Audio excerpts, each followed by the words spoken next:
Hello students, स्वागत है आप सभी का आपके अपने YouTube channel English by Rakesh Shekhawat में। आज मैं एक बार फिर से हाजिर हूँ आपके सामने आपकी बुक फ्लेमिंगो की पोएम कीपिंग क्वाइट के साथ, जिसके लेखक हैं पाब्लो नेरुदा। पाब्लो नेरुदा का वास्तविक नाम था नेफ्टाली रिकार्डो रेयस बसोल्ट। इनके पिता नहीं चाहते थे कि ये एक कवि बने, लेकिन अपने पिता की इच्छा के विपरीत जाकर इन्होंने एक कवि के रूप में अपना कैरियर चुना। इनका जन्म 12 जुलाई सन 1904 को हुआ और इन्होंने अपनी कविता, जीवनी और अपनी यादों के लिए इनको दुनिया भर में जाना जाता है। उन्होंने स्पेनिश में बड़े पैमाने पर लिखा और अब व्यापक रूप से अंग्रेजी और अन्य भाषाओं में उसका अनुवाद किया जा रहा है। सन 1971 में नेरुदा को साहित्य के लिए नोबेल पुरस्कार भी मिला, जिसमें राजनीतिक कार्यकर्ता के रूप में कवि की प्रतिष्ठा के कारण उनका काफ़ी विवादों से सामना हुआ। अंत में वो प्रोस्टेट कैंसर का शिकार हो गए, जिससे कि 23 सितंबर सन 1973 में इनका देहांत हो गया। आइए अब शुरुआत करते हैं कविता की। And now we will count to 12। Count का मतलब होता है गिनना। And we will all keep still. Still का मतलब होता है शांत रहना, कोई हलचल ना करना। कवि कह रहा है कि एंड और नाउ अब वी हम विल काउंट गिनती करेंगे टू 12 12 तक। एंड वी विल और फिर हम सब ऑल कीप स्टिल शांत हो जाएंगे। कवि का कहने का मतलब है कि अब मैं 1 से गिनती शुरू करूंगा और 12 तक गिनेंगे और फिर हम सब एक साथ शांत हो जाएंगे। ऐसा कवि क्यों कह रहा है? क्योंकि 12 की जो संख्या है वो यहाँ बहुत महत्वपूर्ण है। इसके दो संदर्भ हैं। पहला तो जो हमारी घड़ी होती है उसमें 12 तक ही गिनती होती है, जिसके अनुसार हम हमारा समस्त जीवन निर्धारित करते हैं। अब हमारे जो कार्यक्रम है समस्त उसी के अनुसार हम चलते हैं। दूसरा, 12 महीने जो वर्ष की पूर्णता को दिखाता है। 12 राशि चक्र जो नीति के नियामक हैं। फॉर वंस, एक बार, on the face of the earth, इस पृथ्वी के चेहरे पर, लेट्स, हम सब, not speak in any language, किसी भी भाषा में किसी भी तरह से कुछ भी ना बोलें, सब शांत हो जाएं। कवि दुनिया भर के लोगों से स्थिर होकर एकजुट होने के लिए कह रहा है कि किसी भी भाषा का उपयोग न करें। वह केवल यही नहीं कह रहा कि सभी शांत रहें, बल्कि यह भी चाहता है किसी भी सांस्कृतिक पूर्वाग्रह या भेदभाव सब हमें पीछे छोड़ने पड़ेंगे और थोड़ी देर के लिए हम सभी अपनी सांस्कृतिक पहचान को पार करके मानवता के विमान पर वैश्विक नागरिकों के रूप में समस्त संसार को अपना एक भाईचारा मानते हुए हम सब कुछ देर के लिए शांत हो जाएं, स्थिर हो जाएं। Let's stop for 1 second. कवि कह रहा है कि हम केवल एक क्षण के लिए शांत हो जाएं। And not move our arms so much, और हमारे जो हाथ हैं, हमारी जो भुजाएं हैं, उनको भी न हिलाएं। भुजाओं को न हिलाने का तात्पर्य है कि हम कोई भी काम न करें। जो भी काम हम कर रहे हैं उसको तुरंत छोड़ दें और शांत हो जाएं। Let's stop for 1 second. कवि कह रहा है कि हम केवल एक क्षण के लिए रुकें। वह हमारा ज़्यादा समय खराब नहीं करना चाहता है। वह हमारे जीवन का एक बहुत ही छोटा सा हिस्सा जो है उसको शांति और चुप्पी में उसका निवेश करना चाहता है। कवि इस कविता को पढ़ने वाले लोगों की बेचैनी को दूर करने के लिए पाठकों को, जो इस कविता के पढ़ने वाले हैं, उनको चुपचाप हर रोज कुछ देर ध्यान करने के लिए कह रहा है। वह चाहता है कि श्रोता जो है वो कोई भी गतिविधि या जैसे हाथ हिलाना, पांव हिलाना, कुछ भी नहीं करें, शांत हो जाए और केवल चिंतन करें, मनन करें, ध्यान करें। It would be an exotic moment. Exotic का मतलब होता है विशिष्ट, आकस्मिक, अद्भुत, अजीब, अतुल्य। मोमेंट का मतलब होता है क्षण। कवि कह रहा है कि यदि ऐसा हो जाएगा तो एक बहुत ही अद्भुत क्षण होगा, यह बहुत ही अजीब स्थिति होगी, विदाउट रश, जिसमें कोई दौड़ भाग नहीं होगी, कोई भाग दौड़ नहीं होगी। विदाउट इंजिन्स, इंजिन्स का मतलब है मशीनें, जो मशीनें लगातार कार्य करती रहती हैं, ये भी कुछ क्षण के लिए शांत हो जाए। जैसा कि इस समय लॉकडाउन के समय आपने देखा होगा कि सब शांत हो गया था, पूरी दुनिया शांत हो गई थी। पूरी दुनिया की फैक्ट्रियां जो हैं, मशीनें जो हैं, गाड़ियां जो हैं, मनुष्य तक अपने घर में कैद हो गए थे और सब शांत हो गए थे। तो कवि कह रहा है कि हमें यह एक आकस्मिक क्षण, जिस 1 सेकंड के लिए वो आपको बोल रहा है कि लेट्स स्टॉप फॉर 1 सेकंड, यह 1 सेकंड का क्षण जिसमें जीवन की वैश्विक गति रुक जाएगी और जीवन चक्र भी रुक जाएगा। इसलिए कवि हमें आगे कह रहा है कि we would all be together.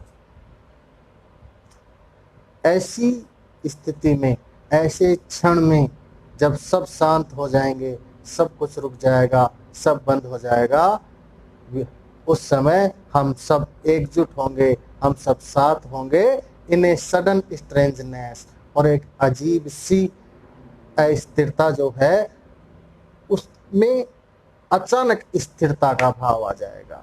इन पंक्तियों में कवि नेरुदा आपस में भाईचारे की भावनाओं को बढ़ाने की बात कर रहा है। एक बार यदि हम सब अपनी सभी गतिविधियों को बंद कर देंगे तो सारी दुनिया एक साथ आ जाएगी। यह दुनिया के साथ आने वाला एक तरह का संग होगा, एक ऐसा क्षण होगा जिसे दुनिया ने पहले न कभी देखा, न कभी अनुभव किया होगा। असामान्य स्थिरता के इस पल के बारे में कवि कहता है कि उसकी याचिका के बाद, जो रिक्वेस्ट कर रहा है हम लोगों से, इसके बाद अचानक स्थिरता की एक भावना आ जाएगी और ऐसी भावना हम सबको शांति के साथ एक साथ ले आएगी, एकजुट कर देगी। Fisherman in the cold sea. Fisherman मछुआरे जो ठंडे समुद्रों में, वुड नॉट हार्म वेल्स, मछलियों को, हार्म का मतलब होता है परेशान करना, उनको पानी से बाहर निकालना, और ऐसा करने के लिए उनको उनकी जान लेनी पड़ती है, क्योंकि मछली जैसे पानी से बाहर निकलती है मर जाती है। ऐसा वो क्यों करते हैं? या तो अपना पेट भरने के लिए, या फिर व्यवसाय करने के लिए, अपना जीवन यापन करने के लिए, धन को उपार्जन करने के लिए वो ऐसा करते हैं। तो कवि कह रहा है यदि ऐसा हो जाएगा तो फिशरमैन इन द कोल्ड सी, ठंडे समुद्र में काम करने वाले मछुआरे भी, वुड नॉट हार्म वेल्स, मछलियों को बिल्कुल भी तकलीफ नहीं पहुंचाएंगे। और ऐसी स्थिति में कवि उम्मीद करता है कि चुप रहकर व्यक्ति खुद का आत्मनिरीक्षण आसानी से कर लेगा और इस दुनिया को अच्छे तरह से समझ लेगा, और उसके बाद उनके मन में लोगों के प्रति उदारता आएगी और एक दूसरे के प्रति जो हिंसा की भावना है वो त्याग देंगे। And the man gathering salt, और वो व्यक्ति जो नमक इकट्ठा करते हैं, would look at this his heart hands, वो अपने हाथों को देखेंगे शांति से, क्योंकि जो व्यक्ति नमक का कार्य करते हैं, नमक इकट्ठा करने का कार्य करते हैं, उनके हाथ पैर नमक में रहने के कारण फट जाते हैं, उनमें तकलीफें शुरू हो जाती हैं। तो कवि कह रहा है कि यदि वो सब भी एक क्षण के लिए शांत होकर बैठेंगे तो अपने हाथों की तकलीफों को देखेंगे और जीवन की इस भागदौड़ में, जीवन की इस पागल दौड़ में लोग शायद ही कभी खुद को समझने के लिए, भीतर से देखने के लिए रुकते हैं। शांति के विदेशी क्षण में जब लोग अंततः अपने जीवन का भंडार लेने के लिए उभरेंगे, तो वे भावना, वास्तविकता की भावना, किसी के श्रम की भावना बेहतर समझ में आएगी। Those who prepare green wars, कवि कह रहा है कि वो लोग जो ग्रीन, हरियाली के प्रति वार्स, युद्ध छेड़ते हैं, यानी कि प्रकृति का विनाश करते हैं, पेड़ काटते हैं, नदियों में फैक्ट्रियों का जहरीला केमिकल छोड़ते हैं, या किसी भी तरह से प्रकृति को नुकसान पहुंचाते हैं, ऐसे लोग। वार्स विद गैस, ऐसे लोग जो गैस के द्वारा इस संसार को नष्ट करना चाहते हैं। वार्स विद फायर, ऐसे लोग जो युद्ध के द्वारा एक दूसरे को मारने पर उतारू हैं। विक्ट्री विद नो सर्वाइवर्स, वो भी जब शांत बैठकर सोचेंगे तो ये पाएंगे कि युद्ध के बाद कोई भी नहीं बचता है। जो युद्ध हार जाता है उसका तो सब कुछ स्वतः ही नष्ट हो जाता है, लेकिन जो युद्ध जीतता है, क्या वास्तव में वो जीतता है? जब वो पाता है कि उसने युद्ध तो जीत लिया है, लेकिन इस युद्ध को जीतने के लिए उसे कितने अपने लोगों की बलियां देनी पड़ी, कितने अपने लोग इस युद्ध में मौत के घाट उतार दिए गए।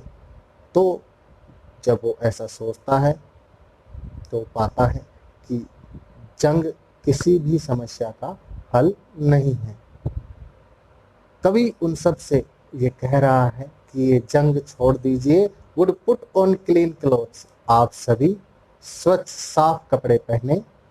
And walk about with dear brothers, और अपने भाइयों के साथ टहलें, चहलें, दौड़ें, घूमें इन द शेड, हरे भरे पेड़ों की ठंडी ठंडी छांव में। डूइंग नथिंग, और कुछ न करें। नेरुदा इस स्टैंजा में ऐसे युद्धों का मजाक बनाता है और घृणा करता है ऐसे युद्धों से जो मानव जीवन और मूल मानवता की लागत पर विजय प्राप्त करते हैं। यदि युद्ध में लगे लोग मैदान पर और बाहर बस थोड़ी देर के लिए शून्यता में शामिल होकर युद्ध के मैदान में एक दूसरे से भाई बंधु की तरह व्यवहार करने लग जाएं, तो यह मानवता के लिए एक बहुत बड़ा वरदान होगा। What I should not be confused, कवि कह रहा है कि जो कुछ मैं कहना चाह रहा हूं उससे आपको बिल्कुल भी कंफ्यूज नहीं होना है।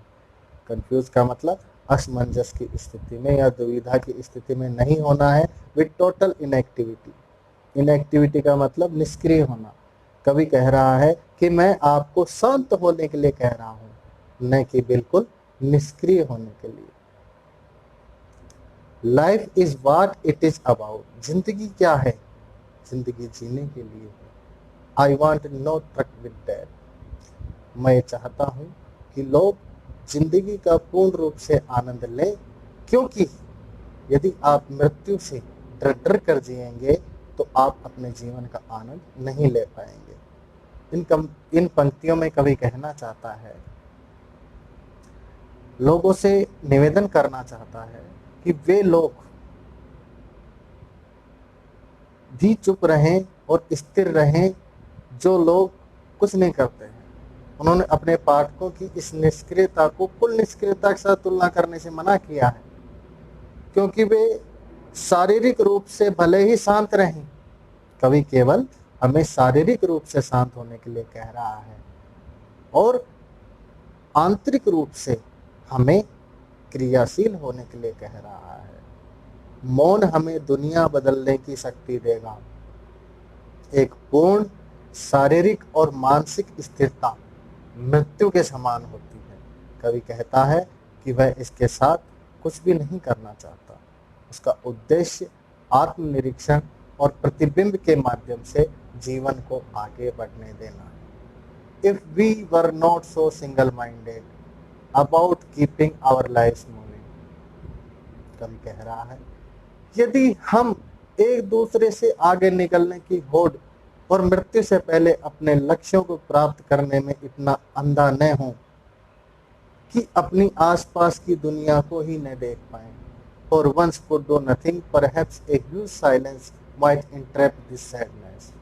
और ऐसा करते करते हम अपने आप को, अपने जीवन को एक ऐसी उदासी में घेर लेती है, उदासी हमारे जीवन को, तो वो उदासी जो है वो इस बात से भंग होगी, of never understanding ourself and of threatening ourself with death. जो लोग अपने स्वयं के उपहार को जो हमें भगवान ने प्रदान किया है वो दूसरों के सामने दिखाने में लगे रहते हैं। कवि कहता है कि उन्होंने हमारे लिए जो एकांत और शांति का मार्ग बताया है उस पर चलकर हम खुद जान सकते हैं। उनके अनुसार हम में से अधिकांश वास्तव में यह जाने बिना ही अपना जीवन खो देते हैं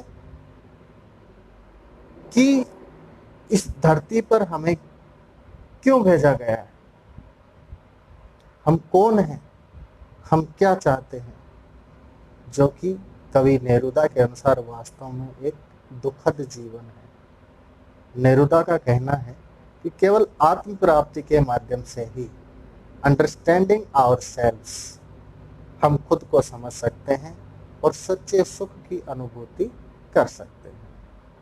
perhaps the earth can teach us. ऐसी स्थिति में शायद ये पृथ्वी, ये प्रकृति हमें कुछ सिखा सकती है। As when everything seems dead, कि जब सब कुछ शीत ऋतु में बर्फ से ढका हुआ रहता है, सब कुछ खत्म हो जाता है, कोई भी अपने घर से बाहर नहीं निकलता, and later proves to be alive. लेकिन जब प्रकृति अपना समय चेंज करती है, रूप चेंज करती है, कायाकल्प होती है और चारों तरफ हरियाली छा जाती है, हर चीज अपने नए रूप में प्रकट होने लगती है। Now I will count up to 12। कवि कह रहा है कि अब मैं 12 तक गिनूंगा, and you keep quiet and I will go. और आप सभी शांत हो जाएंगे और मैं चला जाऊंगा। कविता की अंतिम पंक्तियों में कवि हमारे अंदर आत्मनिरीक्षण एवं चिंतन की अग्नि को जलने में सफल हो जाता है। जब उसने हमें यह संदेश दे दिया है तो कवि के रूप में उसका काम खत्म हो गया है। अब हम पर एक अर्थपूर्ण अस्तित्व का नेतृत्व करने के लिए उनके सिद्धांत का पालन करना है, जिससे हम दोनों व्यक्तियों और समाज पर लाभ उठा। इस वीडियो को पूरा देखने के लिए आप सभी का धन्यवाद। इस वीडियो को ज़्यादा से ज़्यादा स्टूडेंट्स से शेयर करें ताकि वो भी इसका लाभ उठा सके। आपको ये वीडियो कैसा लगा कमेंट बॉक्स में ज़रूर लिखें, और इस वीडियो से संबंधित, इस पॉइंट से संबंधित यदि आपके पास कोई समस्या है, कोई डाउट है, तो आप कमेंट बॉक्स में ज़रूर लिखें, मैं उसका रिप्लाई ज़रूर दूंगा। और इस पॉइंट्स के नोट्स भी आपको PDF के रूप में मेरे टेलीग्राम चैनल पर मिलेंगे। आप वहां से जाकर उनको प्राप्त कर सकते हैं और अपनी तैयारी को बेहतर करके एनुअल एग्जाम्स में आप अच्छे अंक प्राप्त कर सकते हैं। धन्यवाद।